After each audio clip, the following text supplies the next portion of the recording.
سلام دوستان خوبان برنامه. ما امروز در لیسه مریم آمدیم تا از حال احوال دکاندارا برای شما گزارش را تهیه کنیم.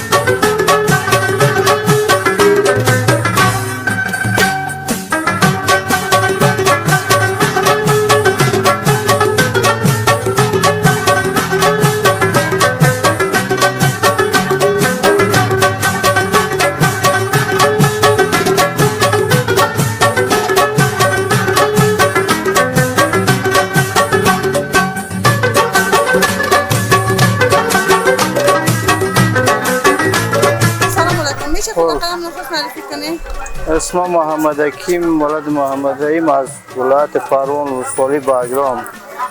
بسیار خوب. به خاطر چی اینجا آمدین؟ کراچی چی ماندین کاکا؟ به خاطر آمدم که یک تکه نان به اولاد خود پیدا کنم. کار نیست، غریبی نیست، دیگه کار نیست، دیگه مکتب خواندم، وظیفه ندارم، دیگه هیچ کار نیست غیر میرا که چند تا صابون آوردم، این کار آوردم مفروشم. اگر یک تکه نان پیدا شود. چقدر درس خواندین کاکا؟ 12-13 سال مکتب خواندم. 12 سال مکتب خواندین، وظیفه هیچ اجرا نکردین؟ نه کسی نداد. از ولایت پروان به خاطر کاربار در شهر کابل تشریف بله. خب وضعیت کاربار اینجا چطور است؟ وضعیت کاربار خانه کرایی است. ما یقین کنیم اگر ما پیسه کرای خانه را کشیده بتونیم. چند کرا میتین کاکا؟ 2,500. 2,500 آی در یک ماه شما کلی کراچی که ماندین در اینجا شما اقدر بودجه پیدا میکنید که کرای خانه و مصرف خانه را بکشین؟ بسیار به یک مشکلات زیاد دیگر. تعداد فامیلتان چند نفر؟ 8 نفر.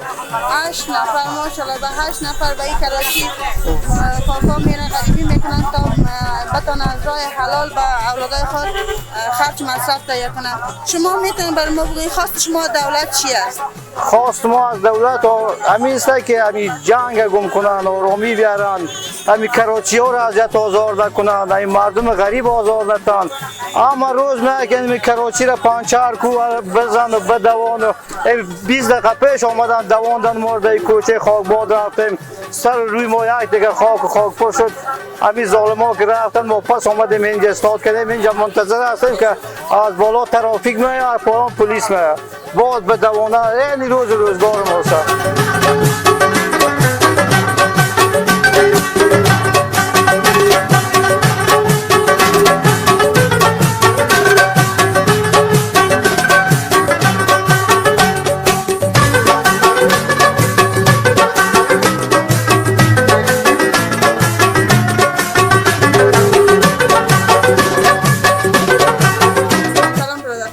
علیکم السلام. خوب هستین؟ صحتمند خیرتی؟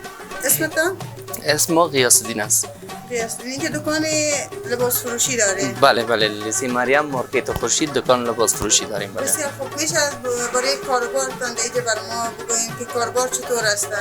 والا برای کاروبار اینطور یک گپ است که برای کل شما معلومه شرایطی است که هیچ کاروبار فعلا در افغانستان وجود نداره. باید حساب لباس کاروبار ده میشه و روز بیخی خراب است، کاروبار هم نیست، بازار هم نیست، به خاطر که کل مردم در حالت فقر قرار داره، در حالت بیچارگی و کل مردم در غم روزگار خود مانده دیگه. لباس کار شوقی است، کار چیزی است که مردم پول داشته باشه شوقی بخره برای فامیل خود، برای اولاد خود، برای دختر خود. اما حالا فعلا هیچ کل اینمی چیزا چیزه کاروبار نیست فعلا.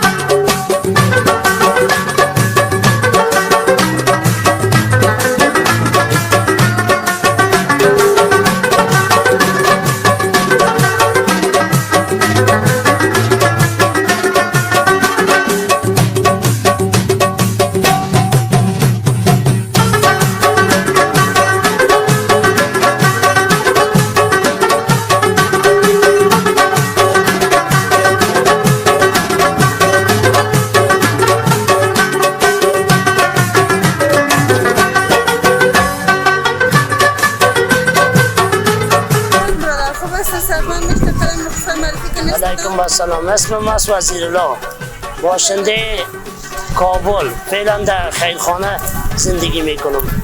اینجا شما دکان چی دارین؟ میوه خشک دارین؟ میشه بگوین از کاروبارتان در اینجا فروشاتتان چی رقم است؟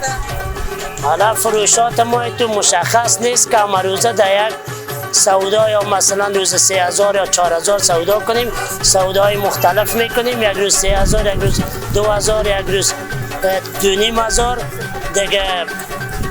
روز ما سپری میشه، شکر میکشیم به مساحت خود که جان موجود است. منتها تو بعض مشکلات ها هست دیگه که تو یک زمین مساعد باشه، ما باید یک دکان باشه که این کراچی بیروار نباشه، ما در دکان زندگی کنیم، روزمره خود سپری کنیم. با این کراچی شما میتونید مشکلات اقتصادی خانه وای کراچی دیگه فعلا دیگه همه تو رفع مشکلات زندگی دیگه قدمی رفع میسازیم. یک روز 500 400 300 همون قمیشه که خرچ فامیل خود میکشیم.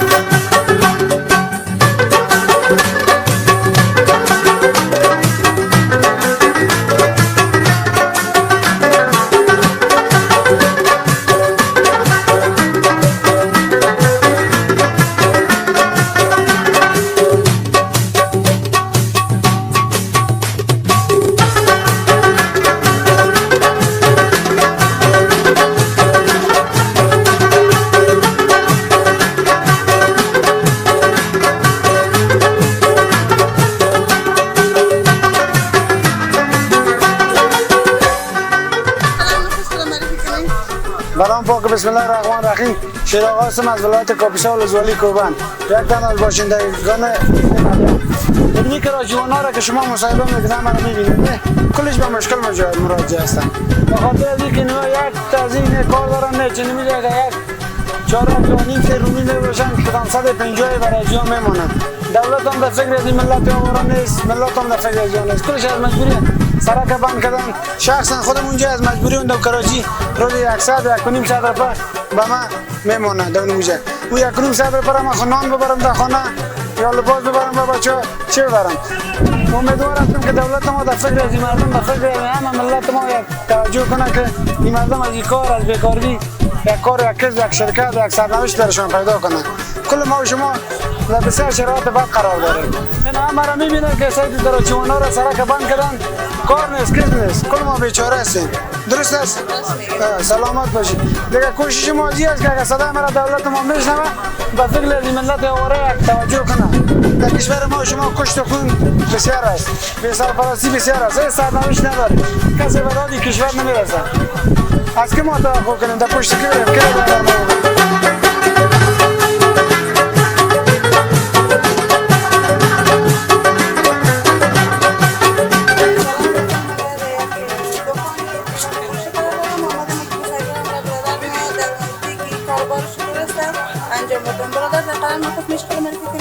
سلام علیکم، اسمم شهاب هستم. دیگه در لیستی من در گلای باد دکان دارم، دکان بازوزی. میشه برادر برای ما بگوییم که وضعیت کاروبار در چطور است؟ آیا راضی هستین؟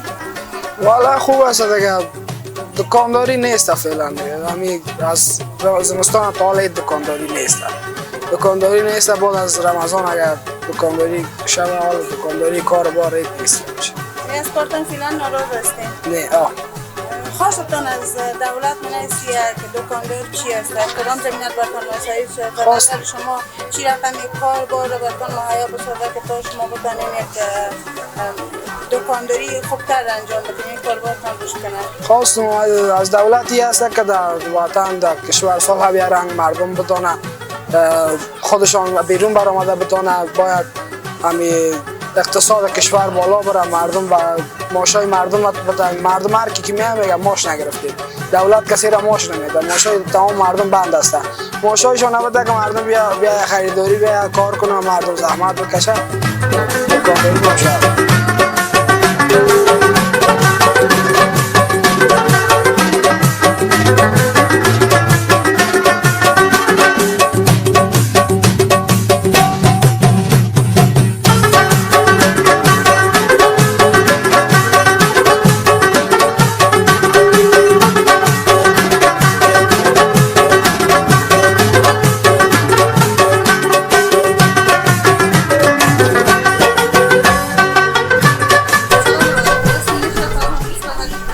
سلام احترامات، حشمت هستم.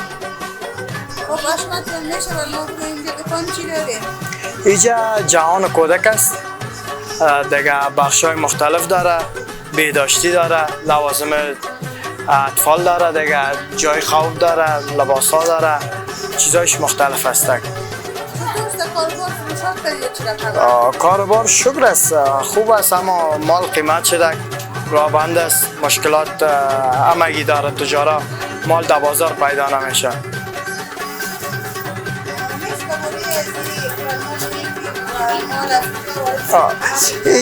این موترک مجیدکار نامش است، کمپانی بیبیلند است، ایرانی است.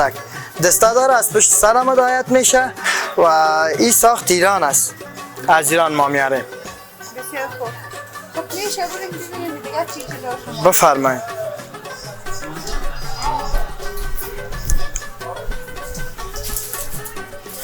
اینجا بسیار بوتک‌های معقول پشتوانه برنامه‌دار است. بله اینا بوتک نیست، بخش جراب است. بله این بوتواری یک چیزی است، مگم جراب است. جراب است. بله بله نه این باز دپای نوزاد بسیار مقبول معلوم میشه. جراب پوشانده میشه مگم این بوتک است، شیپکش بسیار مقبول است. اینا سیتای بسته هم خودش مربوط نوزاد. بله اینا لباس های طفلانه است، هر قسم است. اینا چند پیس است؟ این 9 پیس میایم، همه چی دارم. باز این جنسک های نو است، اینا 7 پیس دارن، اینا است 5 پیس دارن.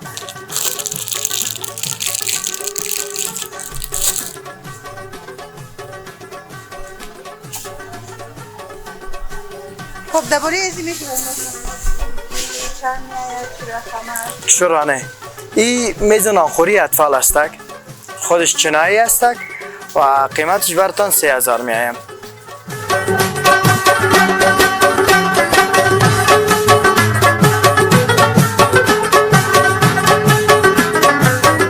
دوستان بین‌نهایت عزیز، دوستان برنامه این بود برنامه امروز که ما بر شما تهیه نمودیم. تا برنامه بعدی خدایا نگهدار.